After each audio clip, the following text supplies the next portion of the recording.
Hello everyone, this is Kritika and welcome back to our YouTube channel Rules of Commerce. We are studying a new unit, that is unit number 5, and in that we are going to study a new topic, that is bounded rationality. Rational decision का मतलब क्या होता है? समझदारी से लिया हुआ decision. और जब हम बात कर रहे हैं बाउंडेड रैशनैलिटी, मतलब लिमिट में लिया हुआ आपका एक समझदारी वाला डिसीजन। अब ये बाउंडेड रैशनैलिटी जो है 3 फैक्टर्स पे डिपेंडेंट होता है, that is cognitive limitation, time constraint and information imperfect. Bounded rationality आपको मैक्सिमम सेटिस्फैक्शन तो नहीं देता है, बट आपको सेटिस्फैक्शन देता है, मतलब मैक्सिमम यूटिलिटी तो नहीं होती है, और सेटिस्फैक्शन के साथ साथ ही आप पहुंच जाते हो सब ऑप्टिमल डिसीजन पे। अब ये बाउंडेड रैशनैलिटी किसने दिया था? हर्बर्ट सिमन ने। ये थ्योरी है हर्बर्ट सिमन की। It is a theory that consumers have limited rational decision making driven by 3 main factors। ये जो है एक थ्योरी है जिसमें हम एक समझदारी से डिसीजन लेते हैं, but with in the limits लेते हैं, और ये 3 फैक्टर्स पे मेनली डिपेंड करती है। Cognitive limitations. कॉग्निटिव लिमिटेशंस क्या होता है? बहुत एक अच्छा सा एग्जाम्पल है, एक आपके पेरेंट्स जो हैं जाते हैं शॉप पे और कुछ खरीदते हैं, आपके लिए शायद आइसक्रीम खरीदने का सोचते हैं, बट जब खरीद रहे होते हैं तो उनके दिमाग में बहुत सारी बातें चल रही होती है कि क्या दोनों बच्चों को एक ही फ्लेवर पसंद आएगा, पहला, क्या ये सफिशिएंट होगा, नहीं होगा, या फिर उनको ये लगता है कि कौन सा ले कौन सा नहीं ले, क्योंकि वेरियस चॉइसेस हैं हमारे पास, बहुत सारे ऑप्शंस हमारे पास मार्केट में हैं आइसक्रीम को लेके। तो अब उन्हें क्या लेना है, बहुत सारा सोच विचार के, और बहुत सारा कॉस्ट भी वैरी करता है, बहुत सारे बातों को सोचने के बाद वो डिसाइड करते हैं कि हम ऑप्शन ए के साथ जाएंगे। तो ये जो ऑप्शन ए के साथ जाते हैं, हो सकता है या तो उन फ्लेवर पे डिपेंड कर रहा हो या फिर कॉस्ट पे डिपेंड कर रहा हो। तो ये होता है हमारा कॉग्निटिव लिमिटेशंस। अब टाइम कंस्ट्रेंट, मतलब समय कम है, उसमें आपको एक डिसीजन लेना है। जब आप कार लेने जाते हो, आप डिफरेंट शोरूम विजिट कर रहे होते हो, टेस्ट ड्राइव ले रहे होते हो, और हर शोरूम वाला आपको कन्विंस करने में लगा होता है कि ये कार बेस्ट है, ये कार बेस्ट है। और अगर आप आज ले लेते हो तो आपको बहुत सारे डिस्काउंट्स मिलेंगे, बहुत सारे एक्सेसरीज आपको फ्री मिल जाएगा। और नहीं तो हो सकता है अगर ये कार ही आपको कलर पसंद आ गया तो वो आपको कन्विंस करते हैं कि ये कलर बहुत अच्छा है, आपको पसंद भी, आप प्लीज़ ले लो, क्योंकि नहीं तो फिर ये कार बिक जाएगी, ये कलर हमारे पास अब और नहीं है, फिर आपको बुकिंग करनी होगी और 2-4 महीने का समय लग जाएगा। ये सब सारा स्टोरी वो कुक कर रहे होते हैं, आपको बता रहे होते हैं। क्यों? क्योंकि उन्हें अपना प्रोडक्ट बेचना होता है।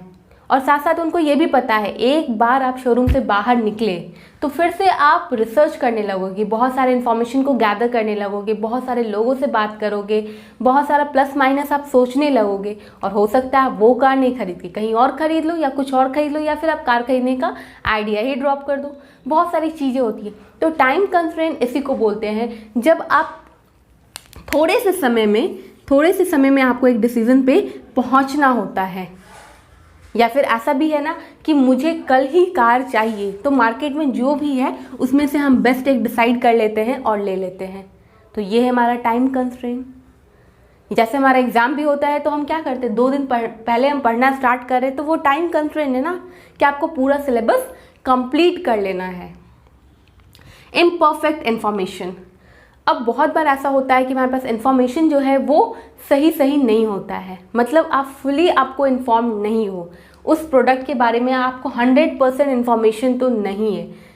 फिर बहुत बार ऐसा होता है कि आप दिमाग भी नहीं लगाना चाहते हो, आप अपने लैपटॉप के लिए एक प्रोसेसर लेने वाले हो, आप इतना सोचते ही नहीं हो कि ये ले, क्योंकि आपको उतना पता ही नहीं है, आपके पास एडिक्वेट इन्फॉर्मेशन है ही नहीं।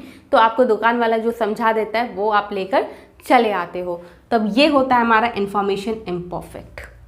और ये तीनों फैक्टर से बनता है हमारा बाउंडेड रैशनैलिटी। मतलब आप समझदारी से डिसीजन तो लिए थे, बट कुछ ना कुछ आपके पास लिमिटेशंस था, मतलब लिमिटेशंस के साथ आपने एक समझदारी वाला डिसीजन लिया है, तो मतलब आपको सेटिस्फैक्शन लेवल तो आ ही जाएगा। शायद आपके वो प्रोडक्ट की जो चाहत है वो भी कंप्लीट हो जाएगी, मतलब आप प्रोडक्ट तो खरीद लोगे, सेटिस्फैक्शन तो आ जाएगा, but best satisfaction, maximum utilization, maximum benefits, वो सब होगा कि नहीं, ये डाउट है।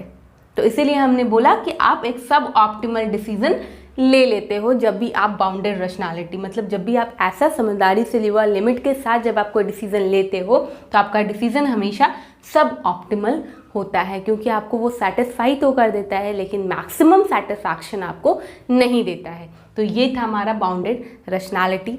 सारे नोट्स जो हैं वो लिंक डिस्क्रिप्शन बॉक्स में प्रोवाइडेड है और प्लीज़ आप वहाँ जाके चेक कर सकते हो। और प्लीज़ ऑनलाइन टीचर को मोटिवेट करने का एक ही तरीका है and that is to like, share and subscribe. तो प्लीज़ उसमें कंजूसी मत करो।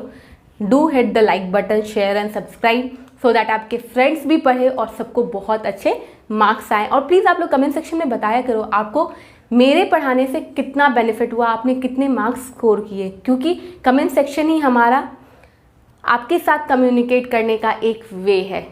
तो don't forget to like, share and subscribe. Next topic है हमारा कॉस थ्योरम। कॉस थ्योरम किसने दिया था? रोनाल्ड कॉस, जो एक ब्रिटिश इकोनॉमिस्ट हैं। उन्होंने एक बुक लिखा था the problem of social cost 1960। इस बुक को नोबेल प्राइज भी मिला था 1991 में। अब कॉस थ्योरम क्या है? जब दो पार्टी के बीच में प्रॉपर्टी राइट अगर डिफाइंड हो तब जो भी प्रॉब्लम्स हैं वो हम सॉल्व कर सकते हैं बार्गेनिंग करके एंड विदाउट गवर्नमेंट इंटरवेंशन। तो ये होता है cos theorem. This theory is regarding property rights, which states that where there are complete competitive markets with no transaction cost and an efficient set of input and outputs, an optimal decision will be selected. एक बहुत अच्छा example हम ले लेते हैं। Fisherman's, वो लोग बहुत ज़्यादा इफेक्टेड हो जाते हैं। क्यों? क्योंकि बहुत सारे इंडस्ट्रीज़ जो हैं अपने इंडस्ट्रियल वेस्ट को वाटर बॉडी में डिस्पोज कर देते हैं एंड अल्टीमेटली क्या होता है, जितने भी इंडस्ट्रीज ओनर्स हैं उन्हें तो शायद एक फ़ायदा हो रहा है क्योंकि इंडस्ट्रियल वेस्ट को रिसाइकल नहीं करना पड़ रहा है, उसमें उनका एनर्जी और पैसा बच जाता है। बट आप वाटर बॉडीज़ में डिस्पोज कर दिए अपने इंडस्ट्रियल वेस्ट को, जितने भी एक्वेटिक एनिमल्स थे उनको प्रॉब्लम हो गई एंड साथ में फिशरमैन का भी जो प्रॉफिट था वो भी अफेक्टेड हो गया, क्योंकि फिशेस हैं नहीं, फिशेस मर जा रही हैं, तो फिशरमैन्स का जो प्रॉफिट था वो हिट हो जा रहा था। तो हमेशा कॉस थ्योरम में दो लोग होंगे, हम मानते हैं ए एंड बी, एक पोल्यूटर होगा एक विक्टिम होगा। वही पार्टी के बीच में प्रॉपर्टी राइट जब भी डिफाइंड होगा तब कोई भी प्रॉब्लम को आप सॉल्व कर सकते हो विदाउट गवर्नमेंट इंटरवेंशन। कि एक्सटर्नैलिटीज़ क्या होती है? इसका मतलब होता है कि दो लोगों के बीच में ट्रांजैक्शन कॉस्ट हो रहा है बट उसका इफेक्ट जो है तीसरे लोग पर आता है, तब हम उसे बोलते हैं एक्सटर्नैलिटीज़। अब बहुत सारे इस थ्योरम के एजम्पशंस हैं। तो एजम्पशंस 1 है, number of contracting parties is very small. जो कॉन्ट्रैक्टिंग पार्टीज़ हैं उनके नंबर्स बहुत कम हैं, 1, 2 या फिर 3, 4 हैं।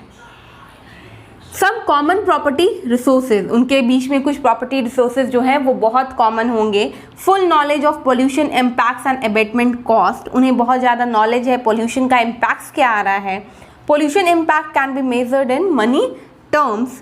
Equal status of bargaining partners, bargaining partners का स्टेटस जो है वो हमेशा इक्वल होना चाहिए। Both have property rights to use the common resources, दोनों के पास प्रॉपर्टी राइट्स है कॉमन रिसोर्सेज को यूज करने का।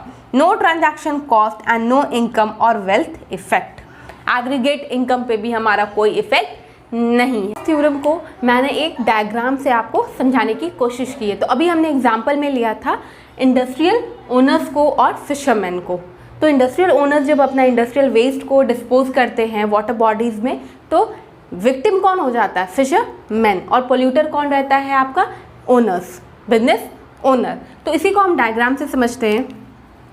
एक ग्राफ लिया है मैंने, ओ वाई पे मैंने लिया है marginal benefit and marginal cost, O X axis पे हमने लिया है पॉलिसी जो है हमारा मार्जिनल कॉस्ट, उसका आप देखोगे तो वो है अपवर्ड स्लोपिंग और मार्जिनल बेनिफिट जो है वो है डाउनवर्ड स्लोपिंग। पॉइंट ई जो है ये है हमारा ऑप्टिमम लेवल, मतलब यहाँ पे मार्जिनल कॉस्ट और बेनिफिट इक्वल है, ये इंटरसेक्शन पॉइंट है आपका। जब आप पोल्यूशन को इंक्रीज करके एन तक ले जाते हो, ओ से पोल्यूशन एन तक पहुँच जाता है तो आपका मार्जिनल बेनिफिट जो है वो डी से एन तक ही है, बट कॉस्ट जो है वो सी से डी तक हो जाता है। मतलब फिशरमैन बहुत ज़्यादा इफेक्टेड हो जाते हैं, वो बहुत ज़्यादा विक्टिम्स होते हैं यहाँ पे। अब उनका जो यहाँ पे लॉस है, अगर उसको इंडस्ट्रीज ओनर जो है बार्गेन करके वो लॉस बेयर कर ले तो फिशरमैन और इंडस्ट्रीज ओनर दोनों ही ऑप्टिमम लेवल पे पहुंच जाएंगे। सिमिलरली अगर हमने पोल्यूशन को घटा के O से M कर दिया तो आप देख पा रहे हो कि मार्जिनल बेनिफिट और मार्जिनल कॉस्ट, तो मार्जिनल बेनिफिट जो है वो ज़्यादा हो जा रहा है कंपेयर टू मार्जिनल कॉस्ट। तब अब ये जो लॉसेस हैं वो इंडस्ट्रीज ओनर्स को हो रहे हैं, तो यहाँ पे फिशरमैन अगर बार्गेन कर ले रहा है और उनका लॉस अगर बेयर कर ले रहा है तो प्रॉब्लम सॉल्व हो जाती है। तो ये था हमारा कोस्ट थ्योरम। आई होप आपको समझ आया होगा। That is all for today. Bye bye बच्चों, keep learning, keep hustling and don't forget to like, share and subscribe and do hit the bell notification icon to get the latest update.